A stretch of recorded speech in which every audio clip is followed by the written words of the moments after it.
Okay, this is a test. Test for the microphone.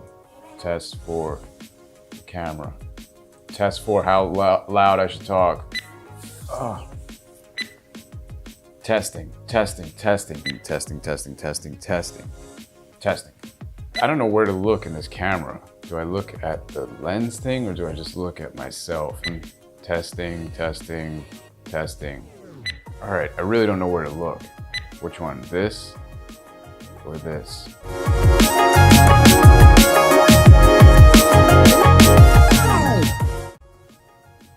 Okay, so I'm just gonna get this started. Welcome to a YouTube video.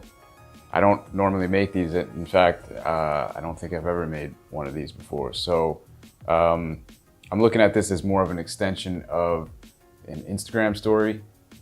Perhaps that'll make me feel more comfortable doing this. But yeah, on Instagram, I often get questions about what kind of tools I use. So I thought I would make a bit of a longer video going over some of my tools of the trade, what I use to make illustrations and comic book art. So stay tuned if you want to find out what I use. All right, so let's get started. Paper.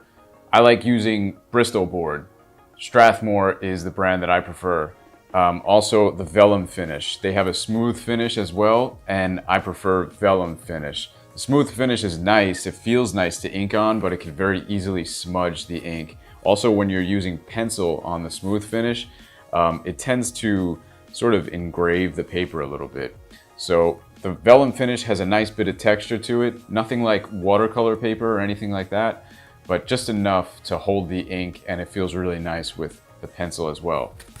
Speaking of pencils, I like to use a HB for the most part. Ever since I was a kid, I would use my pencils all the way down to the very end, and I prefer when they're at this size, like really small. I feel like that's where a lot of the power gets unlocked. HB is what I like. I generally go on the softer side of the range of graphite. So I'll pick a B, a 2B, an HB, something like that, an F right in the middle. I don't like to use very light, hard pencils. I feel like the lines are just too precise that way. So this helps me keep the pencil moving and keeps things energized and not super precise. I make a lot of mistakes, so I use an eraser. Any eraser works. I like things that don't make a lot of crumbs everywhere. So one of these kinds of erasers is nice. Ink. Inking is my favorite part of the process. As far as ink goes, I like Winsor Black India ink. I've gone through a lot of different brands, and this is my favorite. It's the perfect texture. It's not too thick. It's not too runny or thin. It dries really flat and nice. And it's also pretty cost effective. This little jar right here is maybe $6, and it'll last you probably a long time. You don't have to use a lot of ink. You could get away with using a very little amount of ink and it goes a long way. So cost effective, great brand. I recommend it. Brushes. When I'm using ink, I like to use a brush. And lately I've been using a lot more just generic brands. I don't like to get too fancy with the brushes. The sort of industry standard is a Winsor Series 7 number 2 brush. And they're great brushes, but they are on the expensive side. And sometimes you could get a dud that doesn't really take a nice shape. So I'll get, this is like a Princeton. Yeah, this is a Princeton round number 2 brush. It's just a regular watercolor brush. Maybe it cost me $5. And this will last me several months. And I don't have to be super crazy about cleaning it or taking care of it. So I recommend just using like a generic watercolor brush. And as long as you keep the tip at a point when you're done using it and wash off the ink and put a little top on it, you should be fine. Speaking of brushes, one of my favorite tools is this brush pen from Pentel. It says right there, it's Pentel Japan, and it's a Japanese brush pen, and it works really well. It comes really close to a regular brush. It keeps a really nice tip for the most part, and it's refillable. So let's see, you just plug in a new cartridge when you're finished with it. And the pen itself probably costs you about $19.99, but then the cartridges are about maybe $6 for 2 cartridges, and the cartridges last a while, so it's pretty cost effective, and you can take this wherever. It's yet to spill on me or anything like that, so it's nice and portable. I've used it for professional work. I know a lot of professional cartoonists use this for their pages. I recommend this, and it's super cost effective with great quality. As far as pens go, I love pens. I love Staedtler is my favorite. Staedtler, if you can't see that, I'm gonna write all this down in the description, but this brand is fantastic. They have all different types of brushes ranging from a 0.5 to a 0.1. I think they even make a brush pen themselves. They're a great brand. They are a little bit on the pricier side. So I found recently a really great substitution for them is this lay pen. I found this at Blick, and very close to the quality of the Staedtler pen, and it's like half the price. So I've been buying these a lot, and they're really, really great. And they come in a really wide range as well. They also make a brush pen. It's not that good, but it's great for sketchbook stuff. Copic Multiliner, they make a really nice pen as well. They're a little bit more on the pricier side. Copic is a really great brand, but they could be a little expensive. I don't know if this store only exists in New York, but it's called Muji, M-U-J-I, and it's like a Japanese store, and they sell stationery as well as clothing and beds.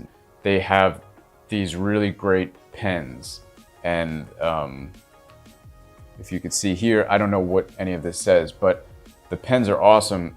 They come in all different sizes, and they're meant, I think, just as regular writing pens, but they're really great, I found, for sketching and taking them with you on the road. They're pretty nice.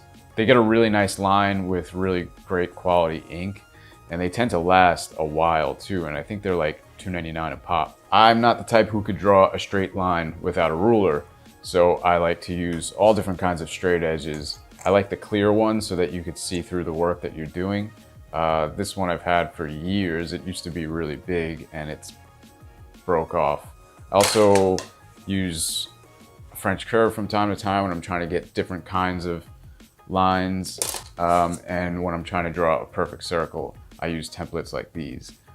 Super convenient to have around. If you don't, I've also used cups and plates and things like that to help me out, and that works just as well sometimes.